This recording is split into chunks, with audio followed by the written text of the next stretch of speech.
قل للذین کفروا ان ینتہوا یغفر لهم ما قد سلف وَإِن يَعُودُوا فَقَدْ مَضَتْ سُنَّتُ الْأَوَّلِينَ۔ آپ کافروں سے کہہ دیجئے کہ اگر وہ کفر سے باز آ جائیں تو ان کے پچھلے گناہ معاف کر دیے جائیں گے، اگر کفر سے باز آ جائیں۔ کیونکہ پچھلی آیات میں آپ پڑھ رہے ہیں کہ یہ اللہ کو چیلنج کرتے تھے کہ اگر یہ تیری کتاب، اور اللہ کے رسول کو چیلنج کرتے تھے کہ اگر یہ تیری کتاب سچی ہے تو پھر ہم پر آسمان سے پتھر کیوں نہیں برستے، ہم پر کوئی عذاب نازل فرما۔ اور پھر جو اور آگے بے ادبیاں اور گستاخیاں کرتے تھے وہ سارا بیان ہوا پچھلے رکوع کے اندر کم و بیش۔ تو اب آگے فرمایا جا رہا ہے پھر یہ کہ نہ صرف یہ کرتے تھے بلکہ اللہ اور اس کے رسول کے راستے کو اور دین کو ناکام کرنے کے لیے یہ اپنے مال کو خرچ کرتے تھے، قولی طور پر بھی فعلی طور پر بھی اللہ کی بارگاہ میں گستاخی کرتے تھے، اور اللہ کے رسول کے راستے میں روڑے اٹکانے کے لیے دین کے پیغام کو ناکام کرنے کے لیے یہ لوگ اپنے مال کو خرچ کرتے تھے۔ تو مالی عبادات بھی ان کی یہی تھی جون سی ہیں۔ قل للذین کفروا، اب آگے فرمایا جا رہا ہے قل للذین کفروا ان ینتہوا یغفر لهم ما قد سلف، آپ کافروں سے کہہ دیجئے اللہ کی رحمت دیکھیں، اللہ کی رحمت دیکھیے، اس کا فضل دیکھیں، اس کا کرم دیکھیں۔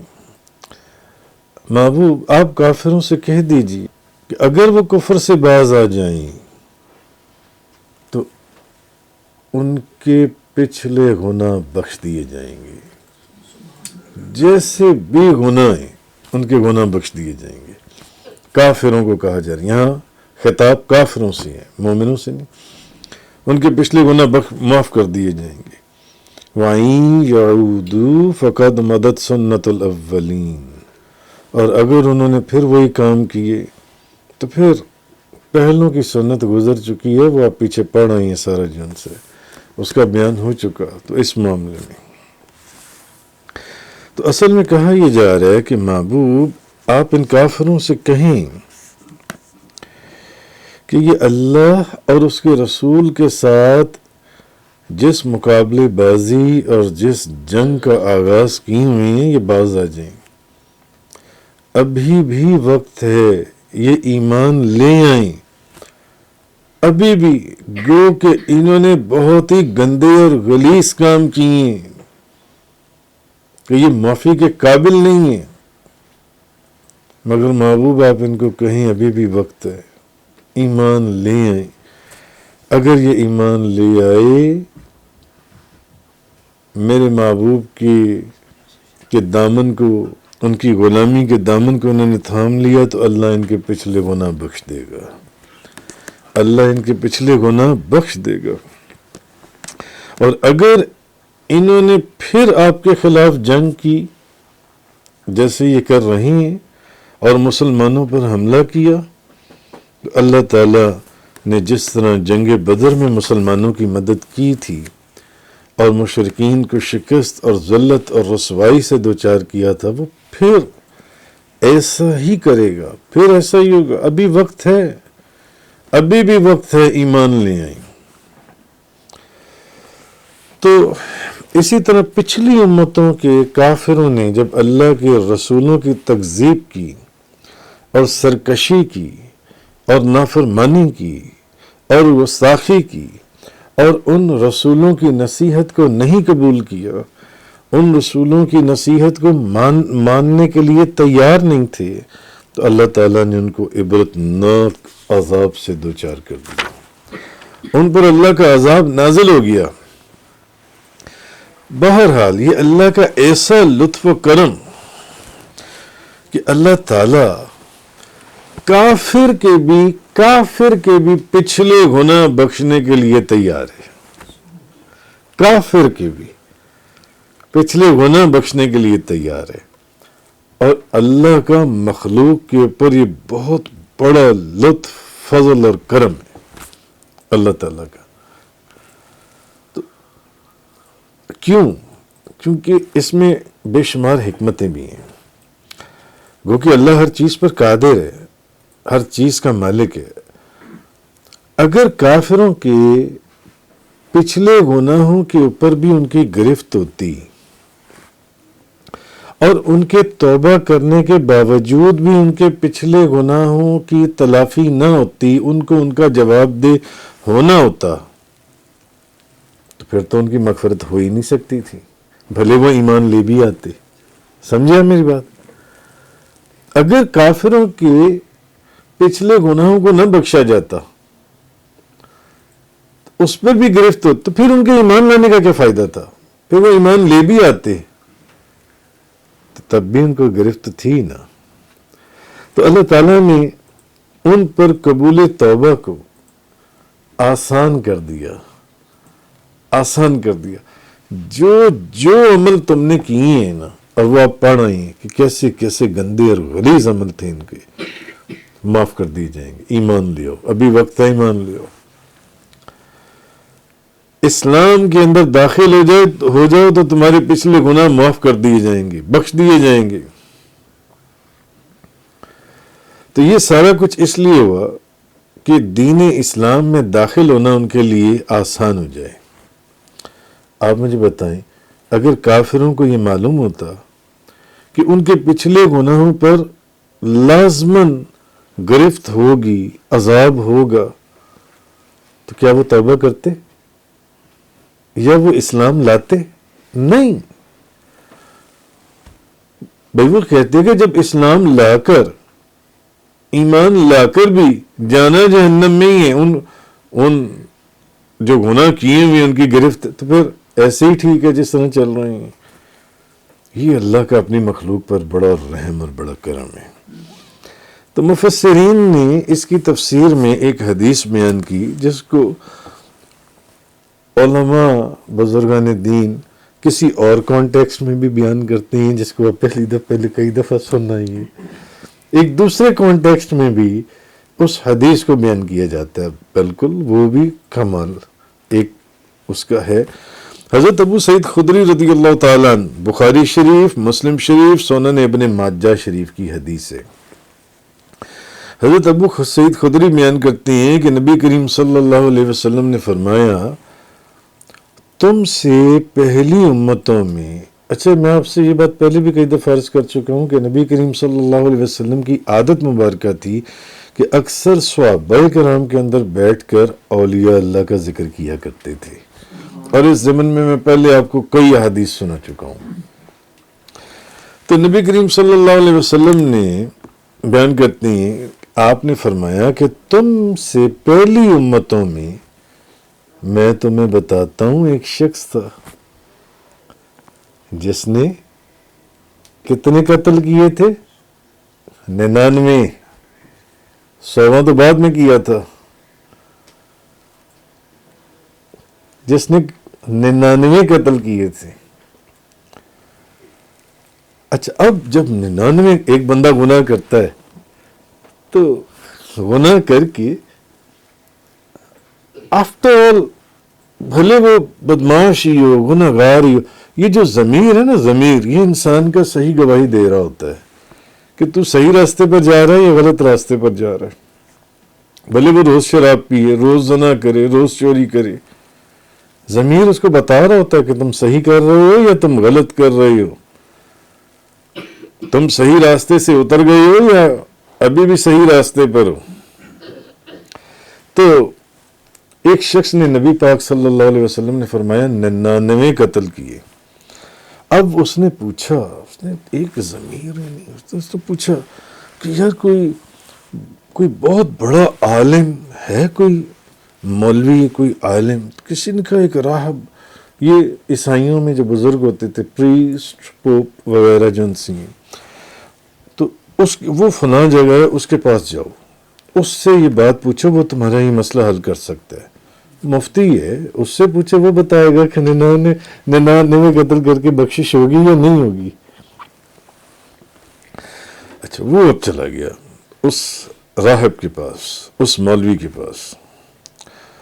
تو اب جب اس نے ان سے پوچھا، اس نے کہا مولوی صاحب بتائیے کہ میری جو ان سی ہے وہ توبہ ہو سکتی ہے قبول یا نہیں؟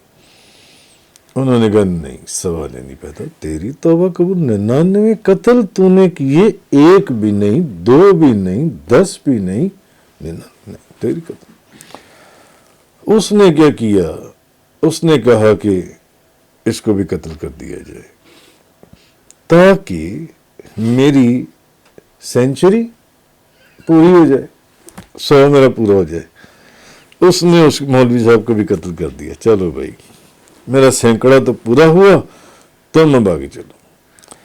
اچھا اب اس کو بھی قتل کر دیا تو پھر دل کے اندر سے آواز آئی، نہیں یار کوئی تو رستہ ہوگا، پوچھا تو جائے کہ میری توبہ ہو سکتی ہے قبول یا نہیں ہو سکتی. اس نے پھر پوچھا، انہوں نے کہا ہاں ایک اور راہب ہے، اس کے پاس جاؤ. نبی کریم صلی اللہ علیہ وسلم بیان فرما رہے ہیں، اس راہب کے پاس جاؤ، اس مولوی کے پاس جاؤ. اس نے پوچھا سب سے بڑا عالم کون ہے؟ تو ایک عالم کی طرف اس کی رہنمائی کی گئی. اس نے اس سے پوچھا، انہوں نے کہا ہاں کیوں نہیں تمہاری توبہ قبول ہو سکتی، تمہاری توبہ قبول ہو سکتی ہے. تمہاری توبہ اور اللہ کے درمیان میں کون حائل ہو سکتا ہے؟ تم ایسا کرو، مجھے یہ پتا ہے کہ فلاں ایک جگہ ہے جہاں پر اللہ والے رہتے ہیں، اولیاء اللہ رہتے ہیں، اللہ کے بندے رہتے ہیں، اللہ کی عبادت کرنے والے رہتے ہیں، قرآن بیان ہوتا ہے وہاں پر، اللہ کا کلام کا ذکر ہوتا ہے، اللہ کا ذکر ہوتا ہے، وہاں چلے جاؤ.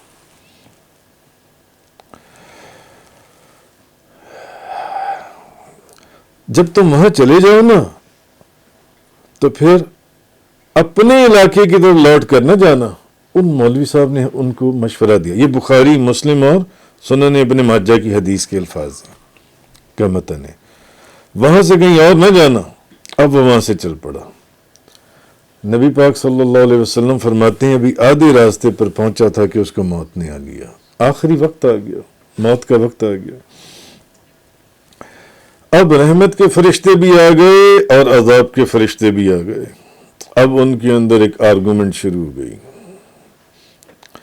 رحمت کے فرشتوں نے کہا کہ یہ شخص توبہ کرنے کے بہانے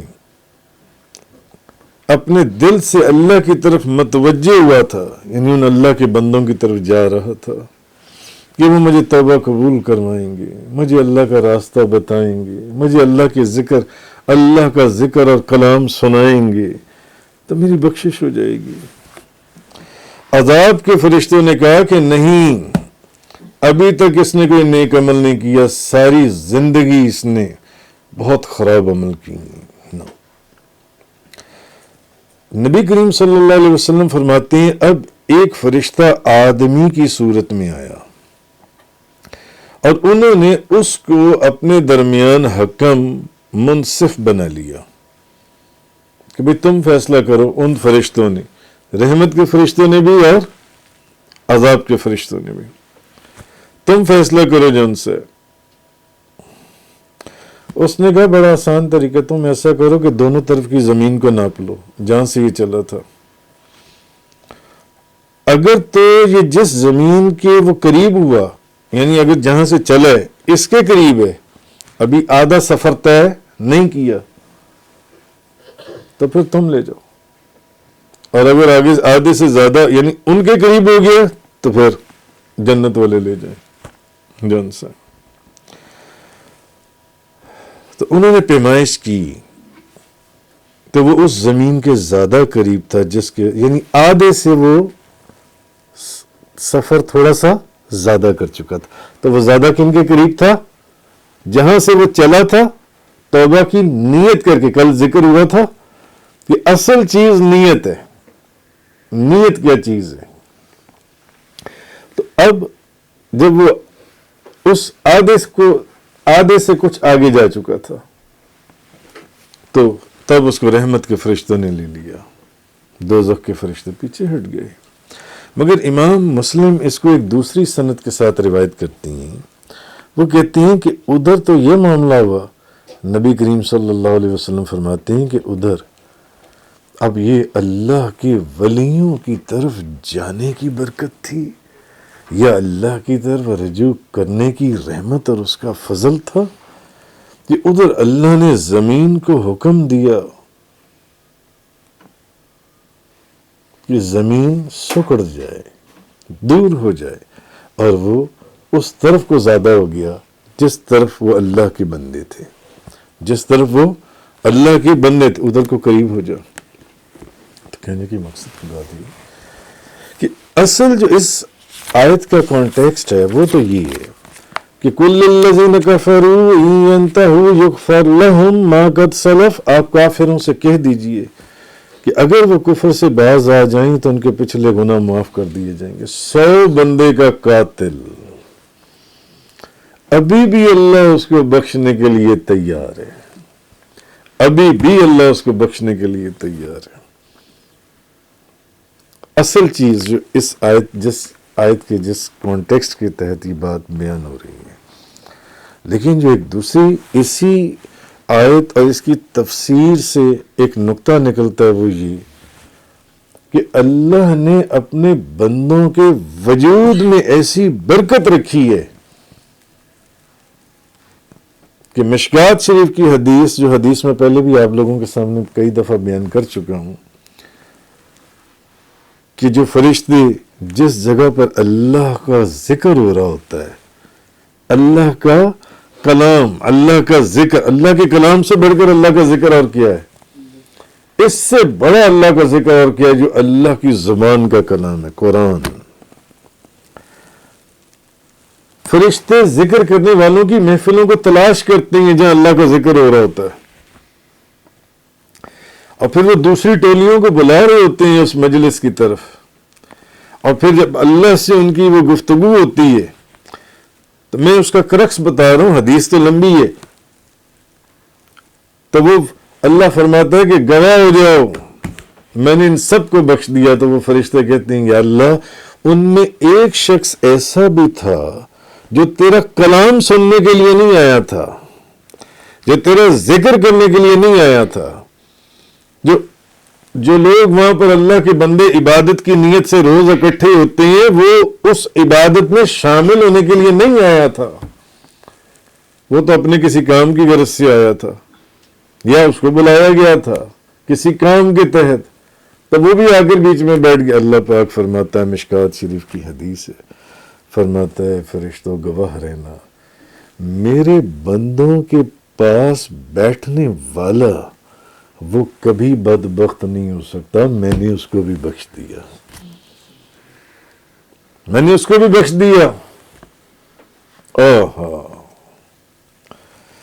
اصل چیز یہ ہے، بنی اسرائیل کے ولیوں کی دہلیز پر بیٹھنے والے کتے کا ذکر اگر قرآن کی آیت بن سکتا ہے، قیامت تک کے لیے لوگوں کی زبان پر اس کا ذکر جاری ہو سکتا ہے، تو پھر جو انسان ہے وہ اگر اللہ کے بندوں کی طرف رجوع کریں تو اللہ نے اپنے بندوں کے وجود میں کیسی، یہ احادیث بیان کر رہا ہوں میں آپ کے سامنے اور قرآن بیان کر رہا ہوں. تو چلیں ایک حکایت بھی بیان کر دیتے ہیں، روایت بھی بیان کر دی مسلم شریف کی، بخاری شریف کی، سنن ابن ماجہ شریف کی، مشکات شریف کی.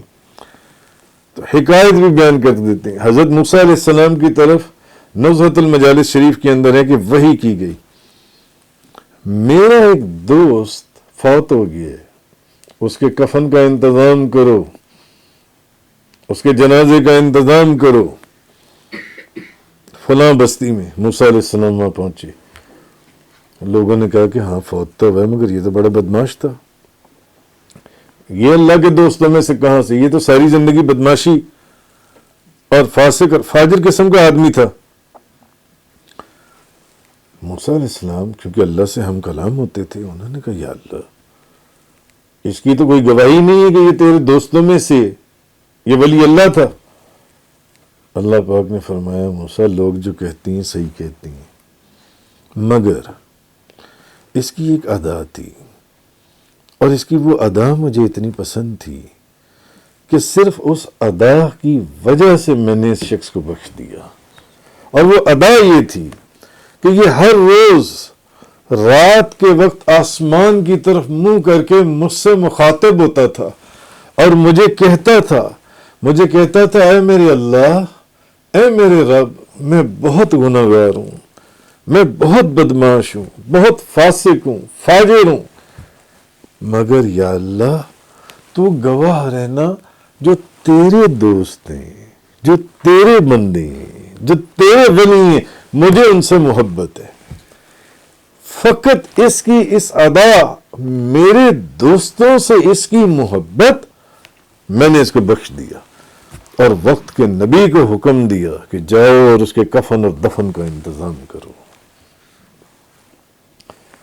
اور جو یہ بخاری اور مسلم اور سنن ابن ماجہ شریف کی حدیث میں نے آپ کو سنائی، وہ جس نے 100 قتل کیے، 100 قتل، نبی کریم صلی اللہ علیہ وسلم صحابہ کرام کو یہ بات فرما رہی، 100 قتل کرنے والا، مگر اللہ کے بندوں کی طرف جا رہا تھا.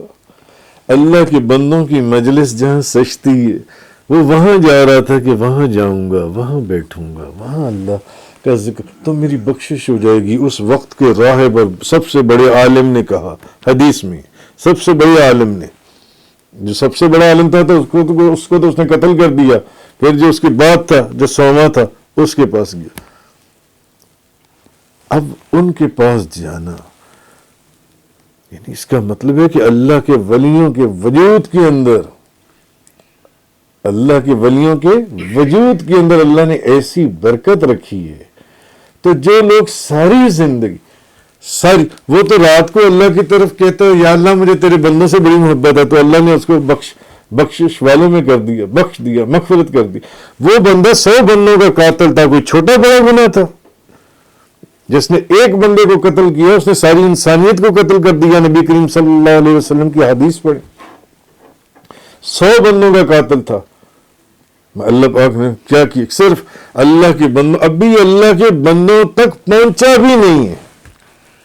اسی لیے تو پیران پیر، محبوب سبحانی، قطب ربانی، شہباز لامکانی، غوث سمدانی، قندیل نورانی، شان سلیمانی، تفسیر قرآنی، لال بدخشانی، میرا محی الدین شیخ عبد القادر جیلانی رضی اللہ تعالی عنہ کا قول ہے. بہجت الاسرار، قلائد الجواہر، غالباً اخبار الاخیار شریف وغیرہ بے شمار کتابوں کے اندر، جو میری گلی میں سے بھی گزر گیا اللہ اس کو بخش دے گا، اللہ اس کو بخش دے گا. تو جو لوگ ساری زندگی اللہ کے نبی اور اللہ کے ولیوں کے مزارات اور ان کی بارگاہ میں حاضری کے لیے بستیوں، شہروں، ملکوں، 7 سمندر پار، جنگلوں، دریاؤں، سمندروں اور ریگستانوں میں سے گزرتے رہے اور ان اللہ کے ولیوں کی بارگاہ میں پہنچتے رہے، تو انشاءاللہ ان سب کی بھی بخشش اور مغفرت ہو جائے گی. تو یہ چیز اس آیہ کریمہ کے اندر اللہ تعالیٰ نے ارشاد فرمایا. آگے فرمایا